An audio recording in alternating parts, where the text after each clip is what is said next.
Hi guys, നമസ്കാരം. Welcome to my channel VB Achu home. പുതിയൊരു വീഡിയോയിലേക്ക് എല്ലാവർക്കും സ്വാഗതം. ഇന്നത്തെ വീഡിയോയിൽ നല്ലൊരു സ്വീറ്റാണ്, കുട്ടികൾക്കൊക്കെ ഉണ്ടാക്കി കൊടുക്കാൻ പറ്റുന്ന ബ്രെഡും മുട്ടയും വെച്ചിട്ട് ഈസി ആയിട്ട് തയ്യാറാക്കി എടുക്കാൻ പറ്റുന്ന സ്വീറ്റാണ്. ഉണ്ടാക്കുന്നത് എങ്ങനെയാണെന്ന് നോക്കാം. സബ്സ്ക്രൈബ് ചെയ്തിട്ടില്ലെങ്കിൽ ചാനൽ ഒന്ന് സബ്സ്ക്രൈബ് ചെയ്യുക. നിങ്ങളുടെ അഭിപ്രായങ്ങളും നിർദ്ദേശങ്ങളും എല്ലാം ഒന്ന് കമൻറ്റ് ബോക്സിൽ കമൻറ്റ് ചെയ്യുക. സ്കിപ്പ് ചെയ്യാതെ വീഡിയോ മൊത്തമായിട്ട് കാണാൻ എല്ലാവരും ഒന്ന് ശ്രമിച്ചേക്കണേ. ഈ റെസിപ്പി തയ്യാറാക്കാനായിട്ട് ഞാനൊരു 2 മുട്ട ഒരു ബൗളിലേക്ക് പൊട്ടിച്ചൊഴിച്ച് കൊടുത്തിട്ടുണ്ട്. ശേഷം ഇതൊന്ന് ചെറുതായിട്ടൊന്ന് ഒരു ഫോർക്ക് വെച്ചിട്ടോ സ്പൂൺ വെച്ചിട്ടോ ഒന്ന് ബീറ്റ് ചെയ്തെടുക്കുക. ശേഷം ഇതിലേക്ക് ഒരു 4 ടേബിൾ സ്പൂൺ പഞ്ചസാര പൊടിച്ചാണ് ചേർത്ത് കൊടുക്കുന്നത്. മധുരം നമ്മുടെ ഇഷ്ടത്തിനനുസരിച്ച് ക്രമീകരിക്കാവുന്നതാണ്.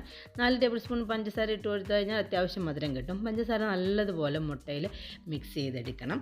കൈയെടുക്കാതെ ഇളക്കി കൊടുത്ത് മിക്സ് ചെയ്തെടുക്കുക. ഇതിലേക്ക് പിന്നെ ഒരു 3 ടേബിൾ സ്പൂൺ ഫ്ലേവർലെസ് ആയിട്ടുള്ള ഏതെങ്കിലും ഒരു കുക്കിംഗ് ഓയിൽ ഉപയോഗിക്കാവുന്നതാണ്. അത് ഓയിലും കൂടെ ചേർത്ത് കൊടുത്ത് നല്ലതുപോലെ ഒന്ന് ബീറ്റ് ചെയ്തെടുക്കുക. ബട്ടർ വേണമെങ്കിലും നമുക്കിതുപോലെ മെൽറ്റ് ചെയ്ത് ലൂസാക്കി ചേർത്ത് കൊടുക്കാവുന്നതാണ്. പിന്നെ ചേർത്ത് കൊടുക്കുന്നത് 2 കപ്പ് ബ്രെഡ് ക്രംസ് ആണ്. ഒരു 4 സ്ലൈസ് വലിയ ബ്രെഡ് എടുത്തിട്ടുണ്ടായിരുന്നു. അതൊന്ന് മിക്സിയുടെ ജാറിലിട്ട് അടിച്ച് ഒന്ന് പൊടിച്ചെടുത്തിട്ടുള്ളതാണ്. ഈ ബ്രെഡ് ക്രംസ് കൂടെ ചേർത്ത് കൊടുത്ത് നല്ലതുപോലെ ഒന്ന് മിക്സ് ചെയ്തെടുക്കുക. കുട്ടികൾക്കൊക്കെ ഇഷ്ടപ്പെടുന്ന നല്ലൊരു സ്കൂളിലൊക്കെ ടിഫിൻ്റെ കൂട്ടത്തിലൊക്കെ കൊടുത്തുവിടാൻ പറ്റുന്ന നല്ലൊരു റെസിപ്പിയാണ്. ബ്രെഡ് ക്രംസ് ഒന്ന് മിക്സ് ചെയ്തെടുത്തിട്ടുണ്ട്. അതൊന്ന് തിക്കായി കെട്ടിയിട്ടുണ്ട്. ഇതിലേക്ക് ഒരു അര കപ്പോളം പാൽ ഒഴിച്ച് കൊടുക്കുന്നുണ്ട്. ഒരു 100 ml വേണം. പാലും കൂടെ ഒഴിച്ച് കൊടുത്ത് ഒന്ന് മിക്സ് ചെയ്തെടുക്കുക. ഫ്ലേവറിന് ഞാനിപ്പോൾ ഏലക്കാപ്പൊടി ഒരു അര ടീസ്പൂൺ ചേർത്ത് കൊടുക്കുന്നുണ്ട്. നമുക്ക് വാനില എസൻസോ അല്ലെങ്കിൽ പൈനാപ്പിളിൻ്റെ എസൻസോ ഉണ്ടെന്നുണ്ടെങ്കിൽ ഒരു അര ടീസ്പൂൺ ചേർത്ത് കൊടുക്കാവുന്നതാണ്. ഞാനിപ്പോൾ ഏലക്കാപ്പൊടിയാണ് ചേർത്ത് കൊടുക്കുന്നത്. ഏലക്കാപ്പൊടിയും കൂടി ചേർത്ത് കൊടുത്ത് ഒന്ന് മിക്സ് ചെയ്തെടുത്ത് വെക്കുക. ഇതുപോലെ ഒരു പാൻ, നോൺ സ്റ്റിക്കിൻ്റെയോ അടിക്ക് പിടിക്കാത്ത ഏതെങ്കിലും ഒരു പാൻ എടുക്കുക. ഇതിലേക്ക് ഒരു 2 ടേബിൾ സ്പൂണ് പഞ്ചസാര ഇതുപോലെ ഒന്ന് വിതറി കൊടുക്കുക. നല്ലതുപോലെ എല്ലാ സൈഡിലും ഒന്ന് വിതറി കൊടുത്തതിന് ശേഷം ഒരു റോബസ്റ്റ പഴം തൊലിയൊക്കെ കളഞ്ഞ് സ്ലൈസായിട്ട് ഇതുപോലെ കട്ട് ചെയ്തെടുത്തിട്ടുണ്ട്. അത് ഇതുപോലെ ഒന്ന് നിരത്തി കൊടുക്കുക.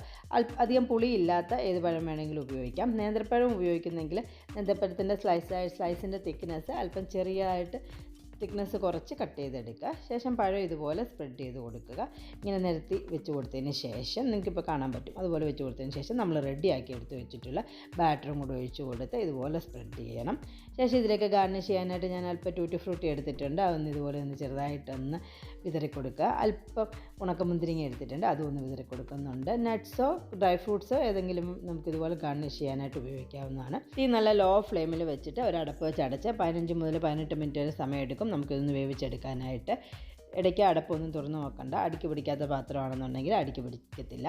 ഇപ്പോൾ ഒരു 16 മിനിറ്റ് കഴിഞ്ഞിട്ടുണ്ട്. ഇതുപോലെ ഒരു ടൂത്ത് പിക്ക് വെച്ചിട്ട് ഒന്ന് കുത്തി നോക്കുക. ഒട്ടും മാവ് ടൂത്ത് പിക്കിൽ പറ്റി പിടിക്കുന്നില്ലെങ്കിൽ പെർഫെക്റ്റ് ആയിട്ട് നമ്മുടെ സ്നാക്സ് റെഡി ആയി കിട്ടിയിട്ടുണ്ടെന്ന് മനസ്സിലാക്കാം. ശേഷം നമുക്ക് ഫ്ലെയിം ഓഫ് ചെയ്യാവുന്നതാണ്.